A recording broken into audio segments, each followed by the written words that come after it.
Start करते हैं history. और हिस्ट्री में हम लोगों ने लास्ट लेक्चर में कवर कर लिया था गवर्नर जनरल के बारे में, जनरल एक्ट के बारे में और प्रेस एक्ट। नाउ अब हम लोग चल रहे हैं स्टडी करने का इस गवर्नर जनरल के टाइम या गवर्नर या वॉइस रॉय के टाइम क्या क्या घटना है।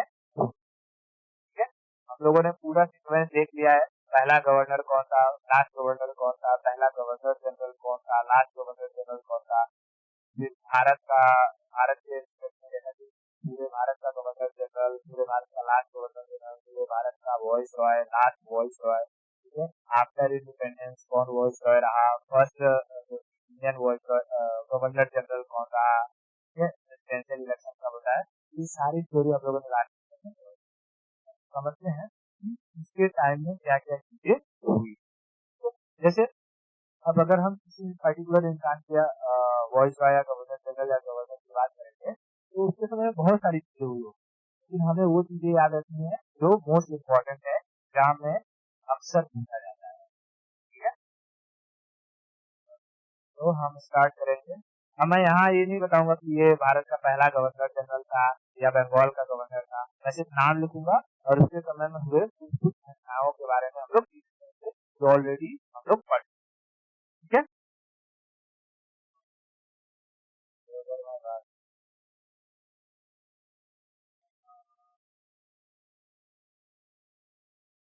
लिखूंगा रॉबर्ट क्लाइव।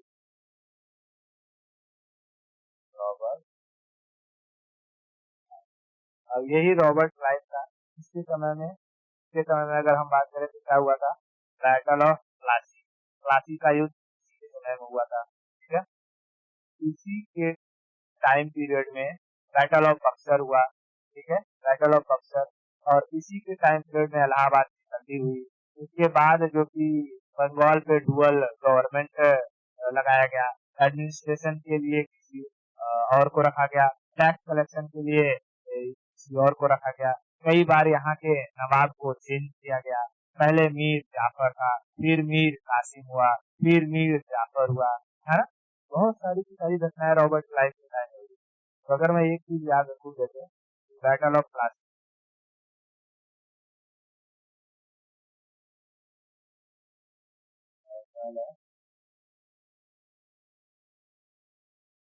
कब हुआ था, 1757।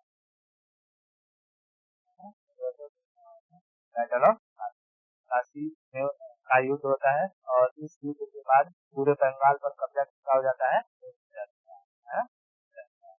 जाफर को हटा दिया जाता है और उसके बाद मीर कासिम को बना दिया जाता है। कासिम चालाक निकलता है, वो चला जाता है बिहार के मुंगेर में। वहां पर अपना किला बनाता है, गोला बारूद का कारखाना खोलता है। अंग्रेज सोचते हैं कि ये तो बहुत गड़बड़ हो गया, जाफर ही अच्छा था। फिर मीर कासिम से लड़ाई करने के लिए युद्ध होता है बैटल ऑफ बक्सर का 1764। 64 में होता है, 65 में इलाहाबाद की संधि होती है। Battle of Buxar,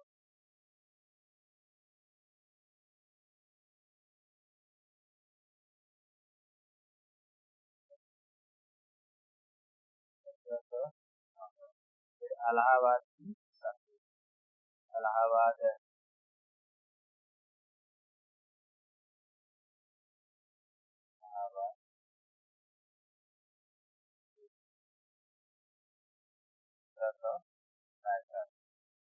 dual government,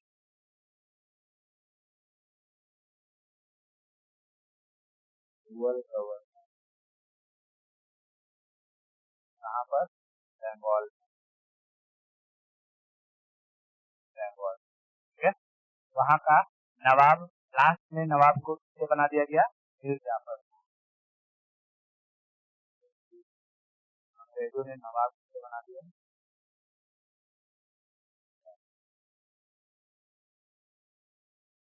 Mir Jafar पूरी तरीके से कब्जा हो गया अंग्रेजों का। और इसे वहाँ का एडमिनिस्ट्रेशन देखने का काम किया है।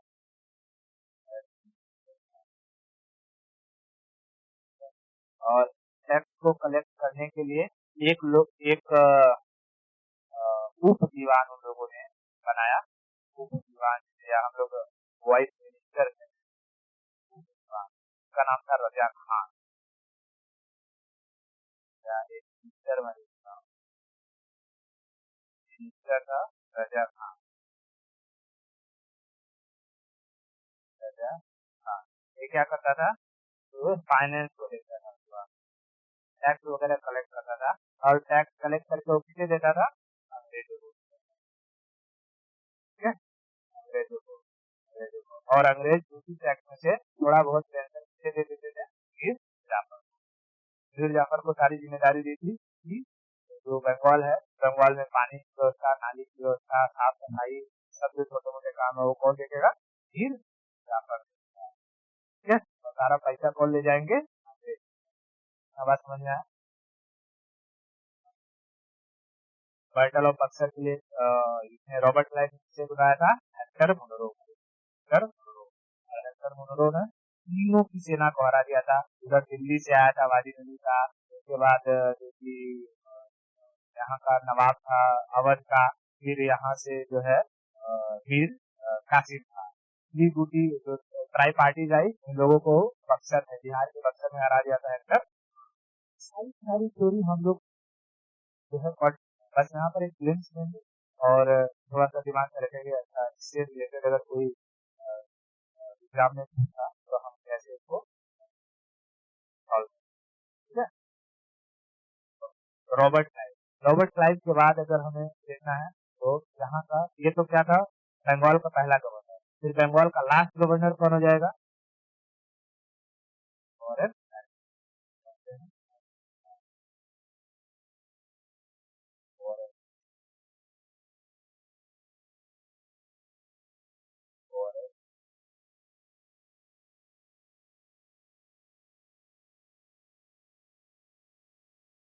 वॉरेन, वॉरेन, वॉरेन हेस्टिंग्स, ये क्या था, बंगाल का लास्ट गवर्नर और बंगाल का पहला गवर्नर जनरल। तो हम देख सकते हैं यहाँ पर याद रखना, वॉरेन हेस्टिंग्स के समय आया था fifth India act, fifth India act, fifth India act, fifth India act.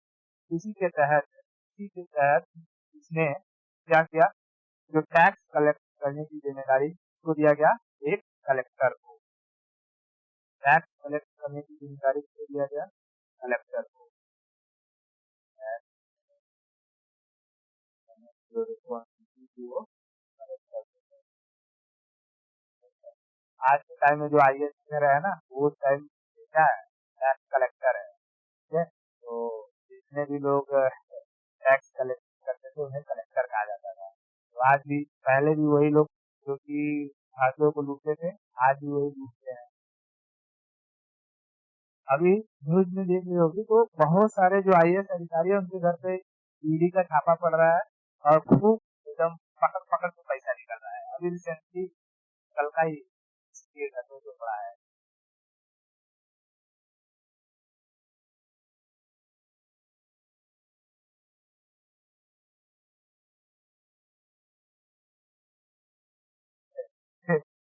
हाँ, आगे तो इसका क्या हुआ है, यही बोल रहा हूँ, आईएएस लोग का आजकल बहुत फर्क हो गया है, भविष्य अपना सोच रहे हैं। इसी वॉरेन हेस्टिंग के टाइम आया है, आया था मदरसा act,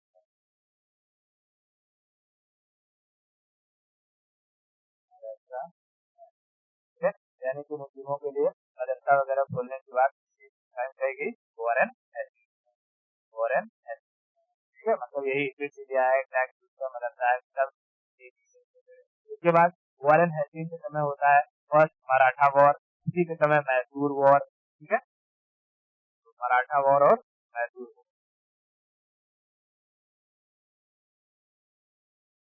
Maratha war, Mysore war, Maratha war और मैसूर, ठीक है, मराठा वॉर और मैसूर। ये वॉरेन हेस्टिंग ये बहुत ही हराम था, ये इतना करप्ट था, इतना करप्ट था, यहाँ से ना बहुत पैसे का घोटाला किया था। और यहाँ से जब वो इंग्लैंड गया तो इसके ऊपर इम्पीचमेंट लगा दिया गया, लेकिन ये पैसा लूटता था, सबको मिलाकर भी रखता था। इम्पीचमेंट मुझे पता है प्रोसेस इम्पीचमेंट का प्रोसेस ऐसा है कि दोनों सदनों से पास होना चाहिए, लोकसभा और राज्यसभा दोनों जगह से, तभी वो कंप्लीट होता है। लेकिन इसके ऊपर जो इम्पीचमेंट लगा वो दोनों सदन से पास नहीं हो पाया, दोनों हाउस से पास नहीं हो पाया और ये इम्पीचमेंट से बरी हो गया। ठीक है, जैसे बंगाली, अरबी, ये दोनों लैंग्वेज बहुत बेहतरीन तरीके से आती है। तो इन लैंग्वेजेस को जानता था।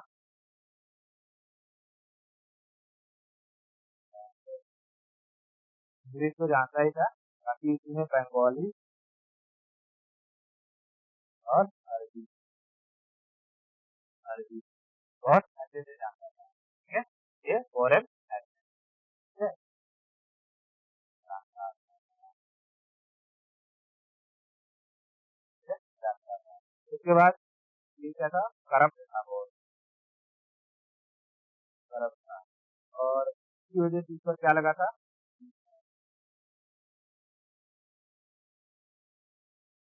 कहाँ पर, लंदन, लेकिन ये फ्री हो गया, पास नहीं हो पाया। इतना बात समझ आ गई। तो वॉरेन है, पहला रॉबर्ट नाइट, दूसरा वॉरेन है, पहला रॉबर्ट नाइट, दूसरा वॉरेन है। क्लियर है, वॉरेन है फिर इंडिया किसने सुनाया, फिर इंडिया, फिर इंडिया किसने सुनाया, वॉरेन है, वॉरेन है। मदरसा एक्ट, वॉरेन है। मराठा वॉर, मैसूर वॉर, सब फिर India act, Mysore war, Maratha war, मदरसा एक्ट, ठीक है, वॉरेन है। डब्ल्यू को उल्टा कर दो टाइम हो जाता है। तो बस battle of Plassey, battle of Buxar, dual government in Bengal, सारा का सारा टाइम हुआ है इलाहाबाद की संधि, रॉबर्ट, रॉबर्ट। ठीक है, आगे चलते हैं। इसके बाद आता है कार्नवालिस, कार्नवालिस, कार्नवालिस की स्टोरी।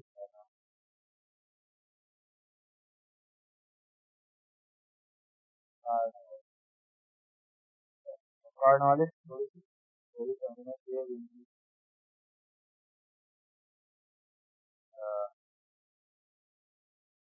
ये ये अंग्रेज जो थे, अंग्रेज, इन लोग का पूरी दुनिया पर कब्जा था, है ना, ऑलमोस्ट ये हर जगह पर कब्जा हुए थे। तो पहले जो कार्नवालिस था, इसे कहाँ भेजा गया था, अमेरिका में, कार्नवालिस अमेरिका में। तो कार्नवालिस इतना हरामी था कि लोगों को बहुत अत्याचार करता था। और यहाँ एक बार अमेरिका वाले एकदम घुस आ गए, यहाँ के जो रेड इंडियन कहा जाता था ना यहाँ अमेरिका वाले को, अरे लोग लंबे तगड़े होते एकदम, 7 फीट 10 फीट एकदम हाइटेड। इन लोगों ने घेर दिया किसको, कार्नवालिस को। और कार्नवालिस को ऐस मार मारा, ऐस मार मारा, उसका मुंह एकदम फूल गया, फूल गया, दांत टूट गए एकदम। वहां से कार्नवालिस को उठा उठा के कहा ले गया, इंग्लैंड ले गया, वहां पर उसका मलहम पट्टी हुआ, डॉक्टर ने दवाई ववाई दिया। फिर कॉर्नवालिस को बोला गया कि वहाँ ड्यूटी करने जाओगे, बोलता नहीं, अब मैं अमेरिका ड्यूटी करने तो नहीं जाऊंगा, अब मैं ड्यूटी नहीं करूंगा। तो वो लोग बोले नहीं भाई, तुमको ड्यूटी तो करना पड़ेगा, तुम बहुत दूरदर्शी व्यक्ति हो, उससे हमें बहुत फायदा होता है, ठीक है, तो तुम्हें ड्यूटी तो करना पड़ेगा। बोला कि मैं ड्यूटी नहीं करूंगा, बहुत मारते हैं वो लोग। बोला कि तुम्हें वहां नहीं, तुम्हें हम भारत में देंगे। तो बोला कि भारत में भी ऐसे किया गया तो भारत में राज करना बहुत आसान, भारत वाले तुमको कभी नहीं मारेंगे। जब भी तुमको कोई पूछने आए कि नाली नहीं बन रहा है, पानी नहीं आ रहा है, साफ सफाई नहीं है, एजुकेशन नहीं है, तुम सीधा क्या करना, हिंदू मुसलमान, क्या कर देना, हिंदू मुसलमान। और हिंदू मुसलमान जैसे ही कर दोगे, वो लोग आपस में ही लड़ जाएंगे, और आपस में लड़ जाएंगे तो मजे करना, वहां से सारा लूट लाट के हमें भेजते रहना, थोड़ा आसान है। हाँ बिल्कुल आसान है। फिर कॉर्नवालिस को कहाँ भेजा गया, भारत गया। अब इंडिया में आते ही इसने हिंदू और मुसलमानों के लिए पर्सनल लॉ ला दिया, हिंदू पर्सनल एक्ट और मुस्लिम पर्सनल एक्ट या पर्सनल लॉ।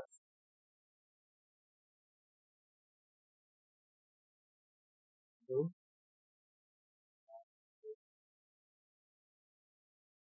पर्सनल लॉ,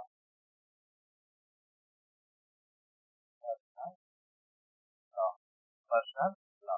उसके बाद इसने क्या किया कि हिंदुओं की शादी किस तरीके से होनी चाहिए, मुस्लिमों में क्या क्या रीति रिवाज होने चाहिए, किस तरीके की शादी होनी चाहिए, उनके लिए एक कोड बनाया, मतलब एक नियम कानून बनाया गया है। जैसे ना कि हमारे में जैसे हिंदू की शादी होती है तो रात भर जगाए रहते हैं, बैठाए रहते हैं, पहले जयमाल करो, फिर ज्योति फूल डालो, ये करो वो करो, दुनिया भर का ताम झाम होता है? और उसके बाद जाकर के दूसरे दिन शादी होती है। और मुस्लिमों में कैसा है, उधर से लड़की वाले बैठे हैं, इधर लड़के वाले बैठे हैं, बीच में पर्दा है, उधर बोला कि मौलाना जी हैं, वहाँ पूछेंगे ऐसा ऐसा है, कबूल है कबूल है कबूल है, 3 बार हो गया, बस कुहड़ा लुटा देंगे, शादी हो गई। ठीक है, तो ये सारी की सारी चीजें के बारे में नियम कानून किसने लाया, ये कार्नवालिस। इसे कार्नवालिस लॉ भी कहा जाता है। इसे कहते हैं हिंदू और मुस्लिम क्या कोड ऑफ कंडक्ट।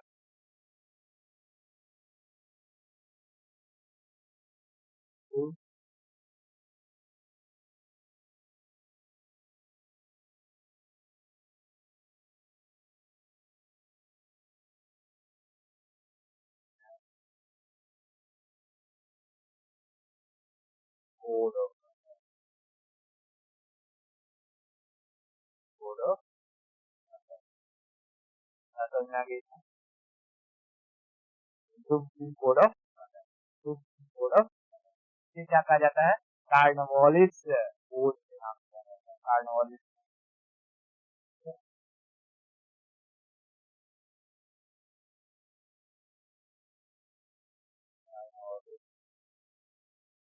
कोड के नाम से जाना जाता है, कार्नवालिस कोड के नाम से। अब इसने एक चीज क्या करी कि पहले जो ईस्ट इंडिया कंपनी थी, ईस्ट इंडिया कंपनी में कोई भी इंसान ना आसानी से जॉब पा जाता था। किसी को भी अगर ईस्ट इंडिया कंपनी में जॉब लेना था तो वहाँ के बड़े बड़े अधिकारी थे, उनकी डील करो, चाटू वटू करो, वो लोग जॉब दे देते। तो ईस्ट इंडिया कंपनी में करप्शन बहुत तेजी से बढ़ने लगा था। तो अब इसने क्या कहा कि अब अगर ईस्ट इंडिया कंपनी में किसी को जॉब लेना है, they have to go through the exam. उसने सिविल सर्विसेज एग्जाम चालू किया, सिविल सर्विस एग्जाम। क्या फादर ऑफ सिविल सर्विस, ये पॉइंट याद रखना, father of civil, father of civil, father of civil. इसने किसानों के लिए कई सारे नियम कानून लगाए। इसमें से था परमानेंट सेटलमेंट। ये सेटलमेंट वगैरह पढ़ा होगा, पीएस वाली क्या थी, परमानेंट सेटलमेंट क्या था, माल वाली क्या था, परमानेंट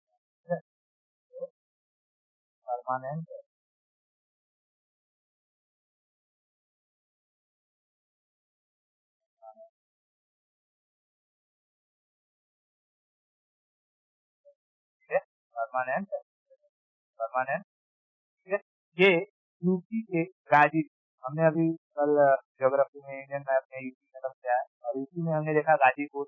गाजीपुर के कौन से, मीर अब्दुल हमीद, मीर अब्दुल हमीद। तो वही गाजीपुर में इसे ना ओपियम की बहुत बड़ी कोठी बनाई, वहीं से ड्रग सप्लाई वगैरह पूरे दुनिया में करता था वहाँ। ठीक है, तो ओपियम की बहुत बड़ी कोठी का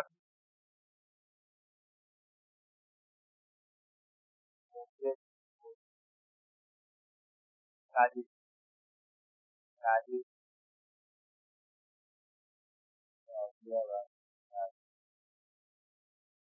गाजी में है, गाजी।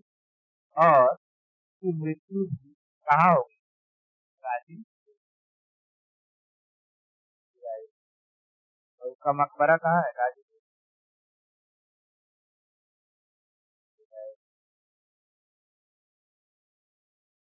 गाजी, गाजी। ठीक है, पुलिस व्यवस्था वगैरह इसी के टाइम में आई। पुलिस का जो कर्तव्य था ना कि हाँ समाज को सुरक्षित करने के लिए, प्रोटेक्ट करने के लिए पुलिस वगैरह होना चाहिए, ये सब कार्डमोलिस के टाइम में लाया गया था। अरे गति में कोई,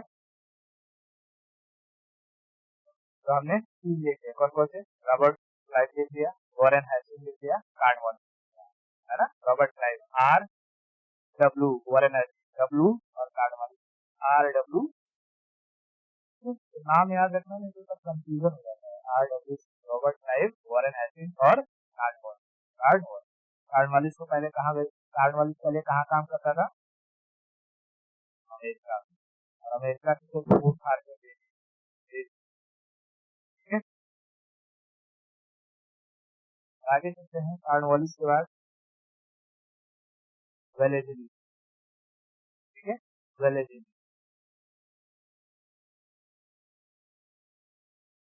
वेले वेले वेलेजली को बंगाल का शेर कहा जाता है। बहुत खतरनाक था। इसने अपने टाइम पीरियड में बंगाल में कोई भी विद्रोह पनपने नहीं दिया था। तो इसे क्या कहा जाता था? लायन ऑफ बंगाल या बंगाल टाइगर।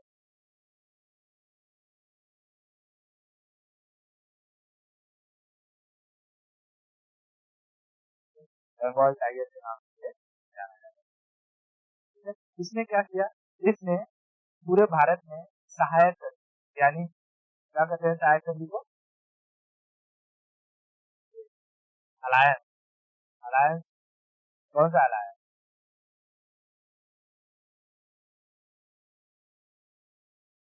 सहायक वो कौन सा अलायंस? सहायक सभी यानी सब्सिडरी अलायंस है इसने इस्तेमाल किया। चलो टेल मी सब्सिडरी अलायंस यानी सहायक संधि का फादर किसे कहते हैं?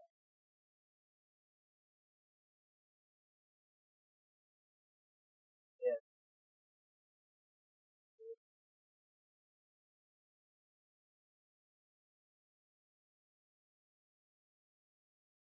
नहीं, फादर डुप्ले था। फ्रांसीसियों का जब युद्ध चल रहा था, फ्रेंच वॉर हमने देखा था ना, कर्नाटक वॉर में, कर्नाटक वॉर के बीच में हुआ था फ्रांसीसी और ब्रिटिशर्स के बीच में।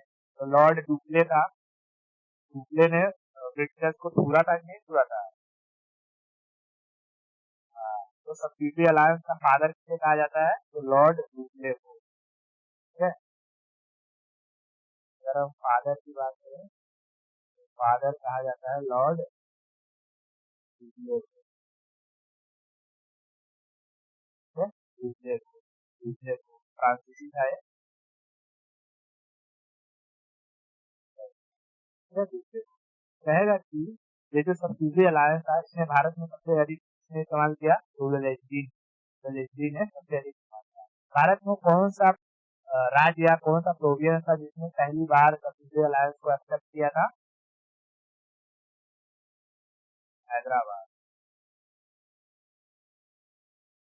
Yes, yes, first state to accept the subsidy alliance,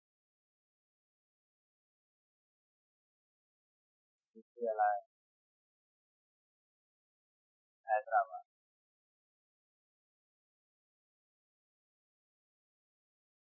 Hyderabad. ठीक है, हैदराबाद। हैदराबाद इसने वेलेस्ली ने यहाँ फोर्ट विलियम कॉलेज, ठीक है, फोर्ट विलियम कॉलेज में जो बन रहा था काफी बहुत टाइम पहले ही, जैसे प्लासी में युद्ध वगैरह, प्लासी का युद्ध वगैरह भी होता है, क्योंकि वहाँ का जो नवाब था बंगाल का उसने फोर्ट विलियम पर क्या कर दिया था? अटैक कर दिया था। ठीक है, तो फोर्ट विलियम कॉलेज लाइक वहाँ पर जितने भी अंग्रेज आते थे, अंग्रेजों को भारत में रहना है, भारत पर राज करना है, तो उन्हें यहाँ के तौर तरीके सीखने होंगे, तो उन्हें पढ़ाई के लिए कहाँ पर उसने जगह दी? तो वो फोर्ट विलियम कॉलेज कहेगा कि एजुकेशन को बढ़ावा किसने दिया था? वेलेस्ली। वेलेस्ली के समय फोर्ट विलियम कॉलेज,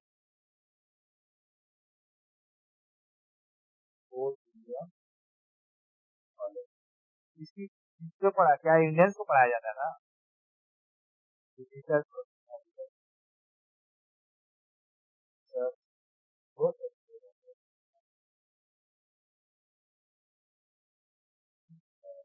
भारत के बारे में कि भारत में कैसे मुक्ता का होता है, कैसे राज करना है, भारत की लैंग्वेज के बारे में, हिंदी के बारे में पसंद है।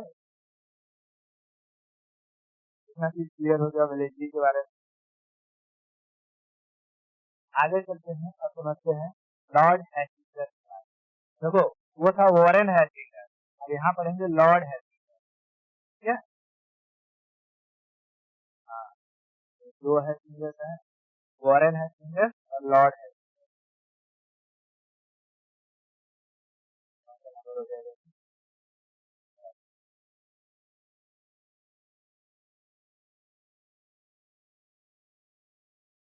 लॉर्ड लॉर्ड लॉर्ड इसने क्या किया, तो लॉर्ड हैस्टिंग्स के टाइम में संगोली पैक्ट हुआ था। संगोली संगोली पैक्ट किस बीच में हुआ? संगोली पैक्ट, तो वो नेपाल और रूस के बीच में था। लेकिन अगर पूछेगा संगोला शब्द किस टाइम में हुआ था? संगोला मराठाओं के बीच में कोई संगोला संधि हुआ था मराठाओं से। हाँ, संगोला की संधि करने के बाद जो बालाजी बाजीराव द्वितीय थे उसके साथ किया था हैदराबाद में निजाम के साथ, और उसने हैदराबाद को हरा करके पूरा का पूरा गोला अपने नाम में लिया था। उन्होंने बताया था जो मराठा बना रहा था संगोला प्लान।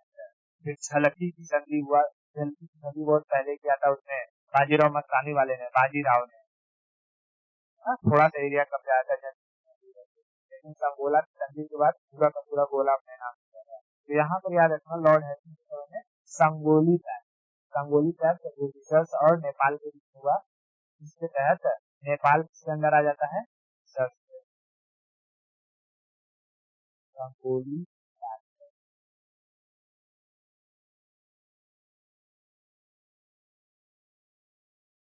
संगोली पैक्ट नेपाल और नेपाल और नेपाल और नेपाल और ठीक है? इसी लॉर्ड हैस्टिंग्स ने पिंडारियों का अंत किया था, एंड ऑफ पिंडारी। पिंडारी कौन थे?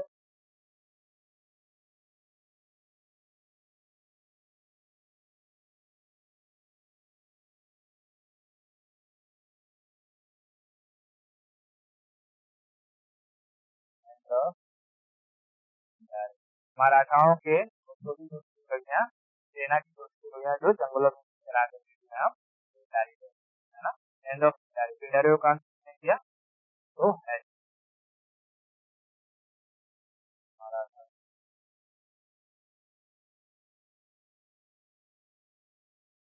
ठीक है, मराठा को नदी समझा। किसने मद्रास में किसानों के लिए रैयत वाली सिस्टम बनाया था? रैयत वाली, तो किसानों को क्या कहा जाता था? रैयत या रियोत वाली, रैयत वाली या रियोत वाली। हाँ, तो मद्रास, ठीक है, मद्रास। इसने एजुकेशन पर 1 लाख रुपए खर्च करने की बात है इसी देश में मोदी लॉर्ड है।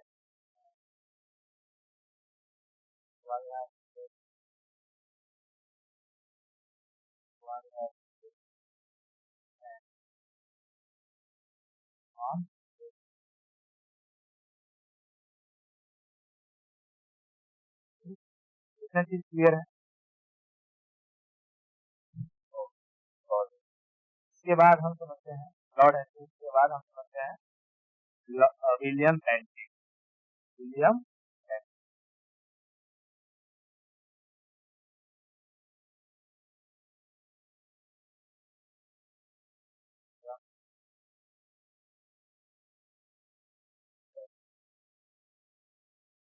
है, विलियम बेंटिक।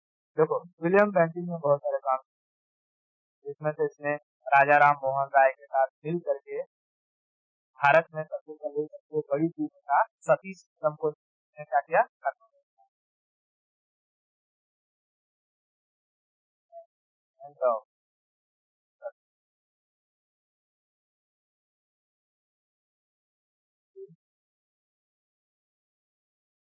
ठीक है, सती सिस्टम को इसने खत्म किया।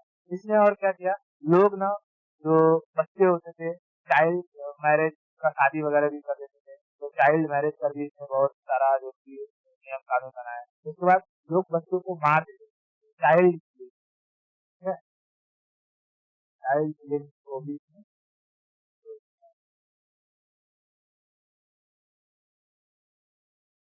चाइल्ड, ठीक है, चाइल्ड लिंक को भी क्या किया, ड्रॉ करा।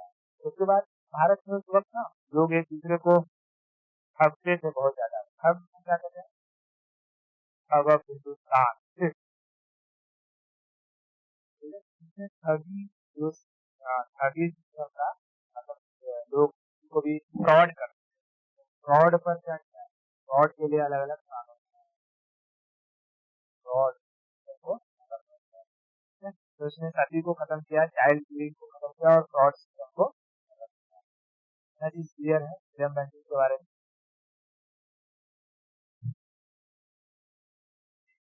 अब पहले हम लोग थोड़ा सा, ठीक है। अब मैं पूछ रहा हूँ, बताना।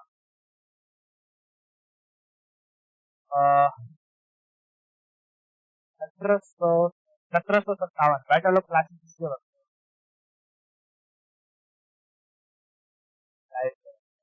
इलाहाबाद की संधि। 1 लाख रुपए तक एजुकेशन पर खर्च करने की बात।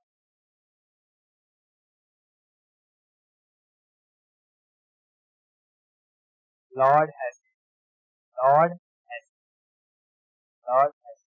भारत में सबसे अधिक अधिक सहायक संधि यानी सब्सिडी अलायंस का यूज किया।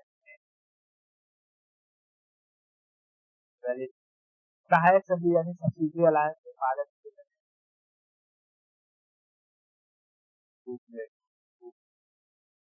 पिंडारियों का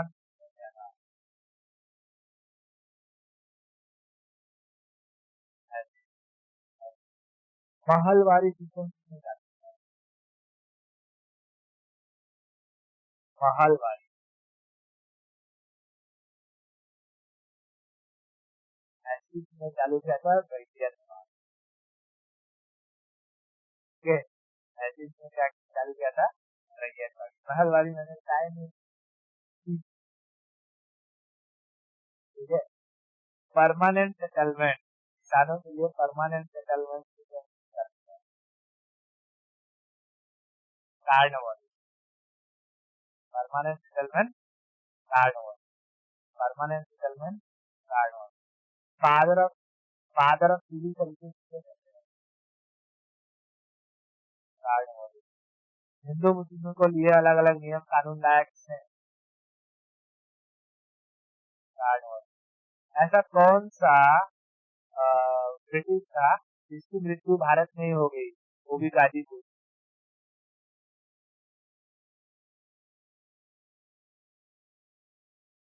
गाजीपुर में उसकी मृत्यु हो गई।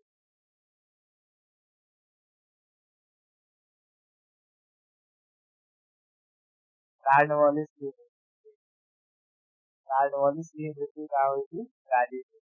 ओपीएम की कोठी उसी ने लगाया था, ठीक है, ओपीएम की कोठी उसी ने लगाया था और वही मृत्यु उसकी हो गई थी कार्नवालिस। ये नहीं समझा, okay. Maratha war, Mysore war, Maratha war, Mysore war और मदरसा एक्ट किसके टाइम पीरियड में है? वॉरेन है, वॉरेन, वॉरेन, वॉरेन। इतना चीज क्लियर है ना। अब हम लोग चलते हैं, समझते हैं, यहाँ तक हो गया विलियम मैसेज। अब हम लोग देखते हैं डलहौजी। डलहौजी का नाम तो बहुत लोगों ने सुना है, ठीक है? डलहौजी,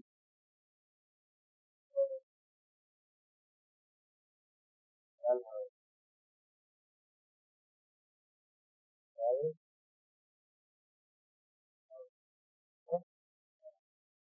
डलहौजी को भारत में, डलहौजी के टाइम पीरियड में ना बहुत सारे डिपार्टमेंट बने थे, वो भी बताऊंगा कौन कौन से डिपार्टमेंट।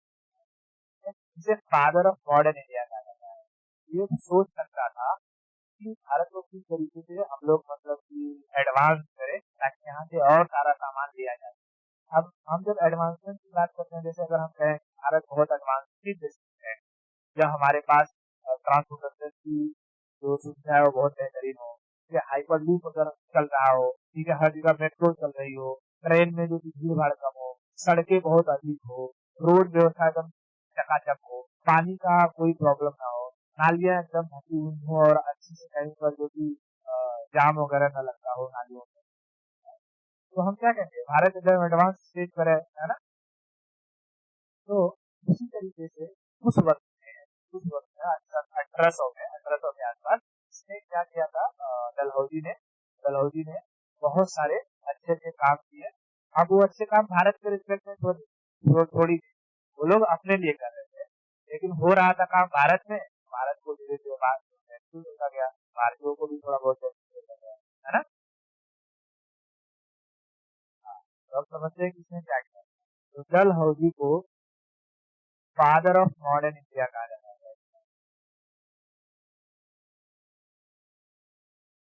फादर ऑफ मॉडर्न, ठीक है, मॉडर्न आधुनिक भारत का जनक कहा जाता है डलहौजी। डलहौजी इसने क्या किया, इसने एक जगह से दूसरी जगह संदेश पहुंचाने के लिए दो सिस्टम चालू किया, एक तो टेलीग्राफ और दूसरा पोस्टर, मैसेज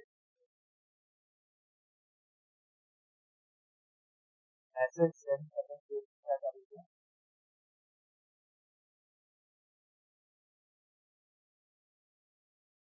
टेलीग्राफ टेलीग्राफ और पोस्टर।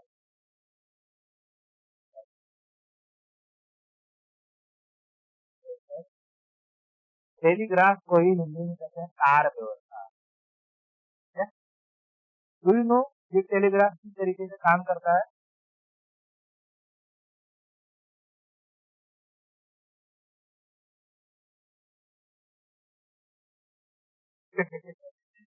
मुझे तो और भी नहीं समझ आता कि ये तार क्या होता है, तार किसे कहते हैं, तार किसे कहते हैं। बाद में सोचा सारे टेलीग्राफ को ही तार कहा जाता है इसलिए।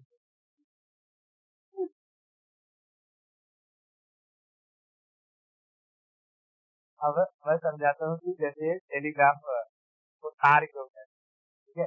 जैसे क्या होता है कि मान लो ये एक ये है हमारा घर है, और ये यहाँ से मिश्रा जी का घर है, यहाँ पर क्या मिलना है, ठीक है। अब ऐसा रहेगा कि यहाँ पर एक सिस्टम लगा रहेगा, और जैसे टैपिंग वाला रहेगा, और यहाँ पर एक कनेक्शन रहेगा, ये बैटरी वगैरह से जुड़ा रहेगा, ठीक है, ठीक है। अब यहाँ से एक कनेक्शन से तार जो गया रहेगा वो कहाँ तक गया रहेगा, उनके घर तक गया रहेगा, और उनके घर में भी एक सिस्टम रहेगा जो यहाँ ऊपर से लगा रहेगा, ये कॉइल रहेगा, और यहाँ पर रहेगा पेपर वगैरह जहाँ पर ये बिजली है, ठीक है। अब देखो जैसे ही यहाँ से अगर तुम इसको टैप करते, जब यहाँ पर टैप करते ये इससे टच होता, तो इसमें क्या हो जाता, बैटरी लगा है तो करंट जनरेट होता, और एक करंट तार के थ्रू कहाँ पहुंचता, यहाँ पर, और यहाँ रहता था इलेक्ट्रोमैग्नेट, ये ऐसे क्वाइल लगा रहता ना इलेक्ट्रोमैग्नेट, और मैग्नेट क्या करता है, खींचता है अपनी तरफ, है कि नहीं। हाँ, तो जब इसमें इलेक्ट्रोमैग्नेट जनरेट होता, ये ऊपर की ये जो सिस्टम था इसको नीचे खींचता, और जब नीचे खींचता खटक से, तो यहाँ से जो इंक रहता है वो पेपर पर लग जाता है, ठीक है, पेपर पर लग जाता है, लेकिन ये लिखता नहीं था, ये कोई वर्डिंग नहीं लिखता था, इसमें जो कि मूड्स कोड का इस्तेमाल किया जाता था, moods code, you know moods code, dot dot dot S dot dot dot S dot dot dot S dot S dot S, है ना, ये सब मूड्स कोड होते हैं। इसी तरीके से इन लोगों ने ए से लेकर जेड तक और जीरो से लेकर के 9 तक मूड्स कोड बनाया हुआ था। तो कोई भी इंसान कोई संदेश भेजना रहता है, जैसे हाय, ठीक है, तो यहाँ से वो टैप करता, जैसे कि मान लो हाय का अगर मैं कहूँ, एच का मूड्स कोड मान लो है dot dot dash, dot dot dash, तो ये क्या करेगा, खट खट, फिर रुकेगा, फिर खट, ठीक है, यानी जब पहुंच देगा तो उसका मतलब क्या होगा, ऐसे डैश होगा, और जब जल्दी जल्दी टैप टैप करेगा तो उसका मतलब हो जाएगा यहाँ पर डॉट आ जाएगा, है ना, डॉट डॉट डैश, तो हो जाएगा एच। फिर आय का मान लो है कि डॉट डॉट डॉट, तो यहाँ दबाओगे धस धस धस, जैसे धक धक धक करेंगे यहाँ पर 3 डॉट दिख जाएगा, और फिर इसे लोग डी कोड करते थे और जान जाते थे कौन सा संदेश आया है। इसी सिस्टम को क्या कहते थे? टेलीग्राफ। टेलीग्राफ। और क्योंकि ये तार से जा रहा था, सारा का सारा इलेक्ट्रोमैग्नेट, इसको गांव में आज भी वायर को क्या कहते हैं? अरे तार दिखा है, तार, है ना? तो इस वायर को तार कहते थे। लोग उस वक्त उनको थोड़ी पता था पूरा का पूरा मैकेनिज्म, इलेक्ट्रोमैग्नेट क्या होता है, ठीक है, मूव फोर्स क्या होता है, तो नॉर्मल क्या कहते हैं? तार कहते हैं, तार। एक जगह से दूसरी जगह संदेश भेजने के लिए इस टेलीग्राफ का इस्तेमाल किया जाता है। तो पूरा सिस्टम क्या कहलाता है? टेलीग्राफ। और पोस्टल सिस्टम तो पता है, चिट्ठी लिख करके भेज दो, डाकिया लेकर के जाएगा। समझ में आ गया इतना? तो डलहौजी ने मैसेज किए, दो सिस्टम स्टार्ट किए, कौन से? एक तो टेलीग्राफ और दूसरा पोस्टल। पोस्टल क्लियर है? फिर इसने और क्या किया?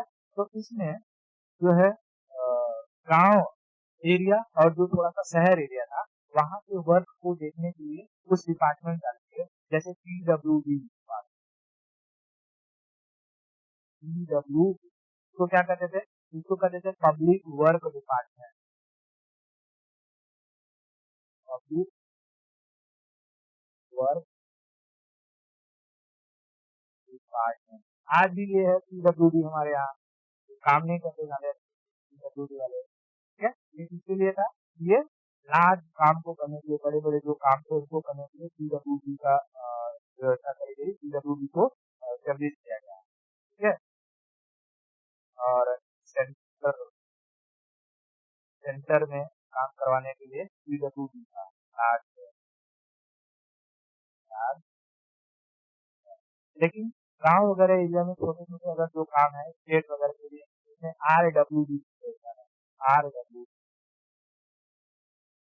RW को क्या कहा जाता था? तो rural work department. Rural work department, rural work department. बात समझ में? इसने इसने भारत में रेल चलवाया, ठीक है? रेलवे डिपार्टमेंट बनाया, railway department. Railway department. Railway department. Railway department समझ में आया? उसके बाद इसने अपने टाइम पीरियड में उस डिस्पैच लाया था। उस डिस्पैच क्या था? इस उस डिस्पैच के तहत भारत में शिक्षा को बढ़ाना था, ठीक है? और शिक्षा को बढ़ाने के लिए यूनिवर्सिटीज को खोलना बहुत जरूरी था। तो उस डिस्पैच के तहत भारत में ये कलकत्ता यूनिवर्सिटी को स्टेब्लिश किया गया, ठीक है? तो उस डिस्पैच के टाइम पीरियड में आया था।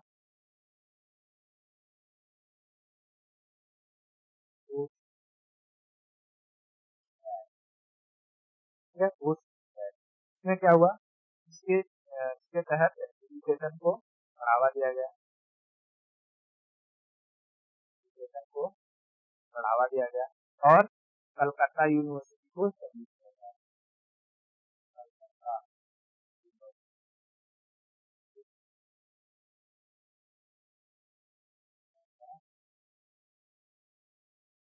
यूनिवर्सिटी ओपन, ठीक है? कलकत्ता यूनिवर्सिटी को ओपन किया गया, क्योंकि क्योंकि पहली बार भारत में क्या हुआ था? पहली बार भारत में कुछ यूनिवर्सिटीज ओपन हुई थी, भारतीयों के लिए भी कुछ राइट्स आए थे एजुकेशन को लेकर के, इसलिए उस डिस्पैच को एजुकेशन का मैग्ना कार्टा कहते हैं।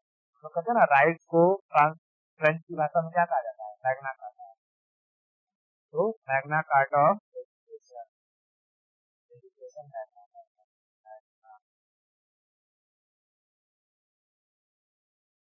ऑफ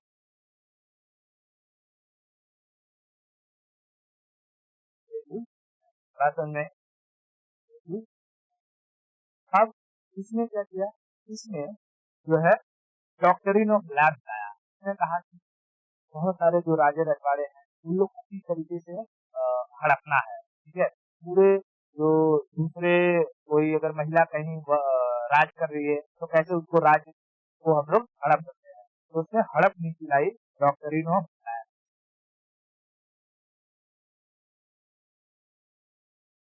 डॉक्टरिन ऑफ मैन, और इसके तहत इसने सबसे पहली बार किसको हड़पा था?